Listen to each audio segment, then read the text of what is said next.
من هم ایرپادت هم عینکتو میگیرم، دو تا چیز میگیرم، یه چیز بهت میدم. بزن اینو بزن، کار هر دو رو البته شد.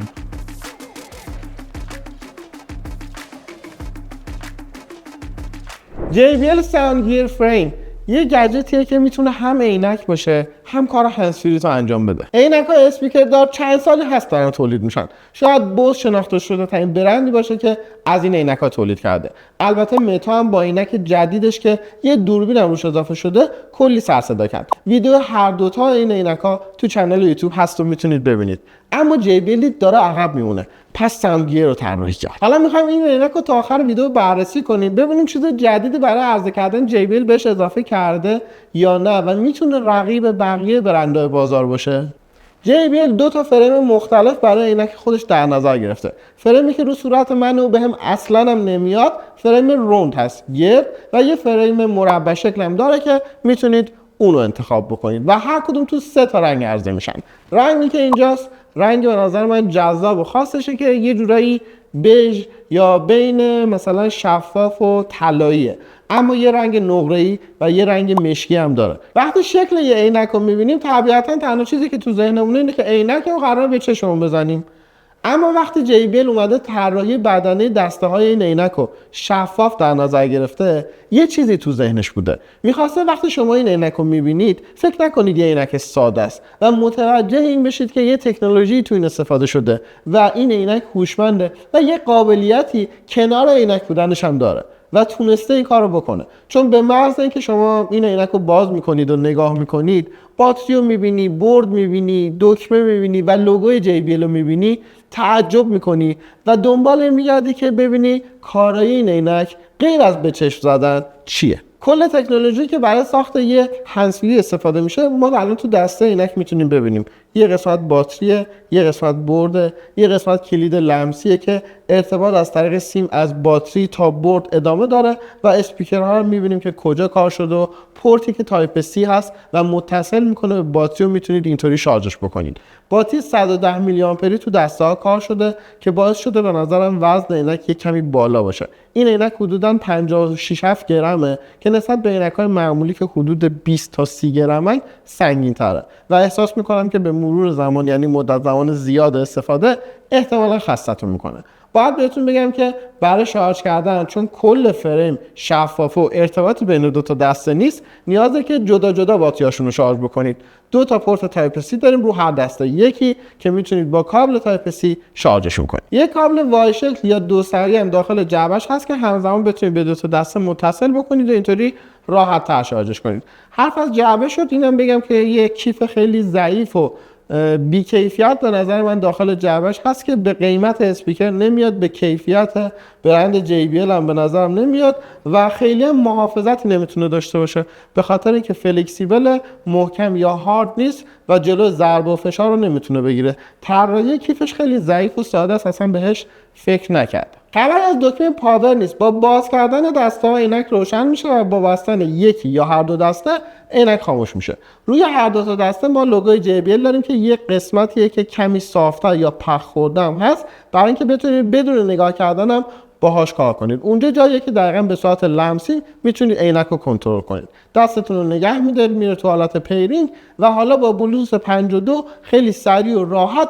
وصل میشه با گوشیتون. دیگه وقتشه بریم سراغ تست کیفیت صداش، ولوم و کیفیت مکالمه‌ای که باهاش میتونیم داشته باشیم. بعد از اینکه چند دقیقه باهاش موزیک گوش دادم، مکالمه انجام دادم، باید بگم چیزی که خیلی اذیت کننده است و به نظر من نقطه ضعفشه قدرت صدا یا همون ولومه. البته اینکه این دسته متناسب با صورت شما باشه تا قرارگیری جای اسپیکر نزدیک گوش شما هم باشه کمک میکنه که این ولوم بیشتر شنیده بشه و کمتر. شاید برای گوش من یا صورت من خیلی مناسب نبود و دورتر قرار میگرفت، به خاطر همین برای من ولوم خیلی کمتره. شاید شما اگر تست بکنید ولوم بهتر داشته باشید و قوی‌تر. اما در کل نقطه ضعف صدا مطمئناً همین شدت یا ولومشه. در عوض کیفیت صدای مناسبی داره. حتی تو بیس و تفکیک صدا هم واقعا JBL تونسته درایورهای با کیفیتی تو دسته‌های این عینک به کار ببره و تکنولوژی استفاده بکنه که اون درایور به این کوچگی بتونه صدای با کیفیتی رو به وجود بیاره. درایورها خیلی نازک و کوچیک 2.5 در 9 میلیمتری که مربع هم طراحی شدن و تو هر کدوم از این دسته‌ها JBL اومده ازشون استفاده کرده و در نهایت تونسته که کیفیت مناسبی رو به وجود بیاره، اما نتونسته که توان خروجی یا بلندی یا دسیبل خیلی خوبی داشته باشه برای اینکه بتونید رسا و واضح بشنوید. از طرف دیگه وقتی قرارگیری جای اسپیکر خیلی مناسب نباشه، نشر صدا یا پخش صدا به اطراف هم به نظرم زیاد میشه و کسی که دورتون وایساده صدا رو خیلی ضعیف نمیشنوه و اینم یه نکته ضعف دیگه است. اما به واسطه وجود 2 تا میکروفون رو هر کدوم از دستا و استفاده از تکنولوژی بروز تونسته کیفیت صدا برای مکالمه رو خیلی بالا ببره.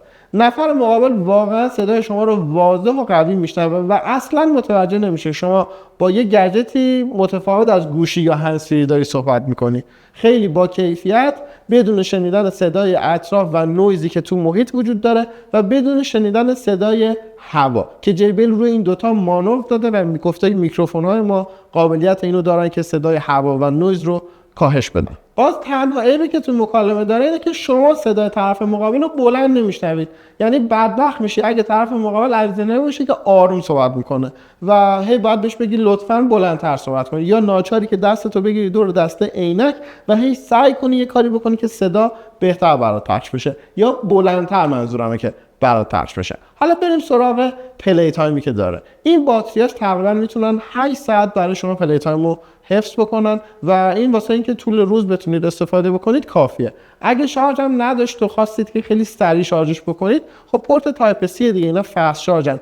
10 دقیقه میزنیدش به شارژ و تقریبا 2 ساعت بهتون پلی تایم میده. افرادی که چشمشون کمی ضعیف‌تره و از عینک طبی استفاده میکنن هم میتونن شیشه های عینک رو با شیشه های طبی تعویض بکنن و اینطوری یه عینک طبی داشته باشن که روی دستش اسپیکر و میکروفون داره. حالا اگه افرادی که عینکیان یا هر کس دیگه خواست از یه عینک همیشه استفاده بکنه، دغدغه‌ای که داره اینه که رطوبت، بارون و گرد و خاک ممکنه آسیب بزنه به عینکی که جای هندزفری قراره باشه.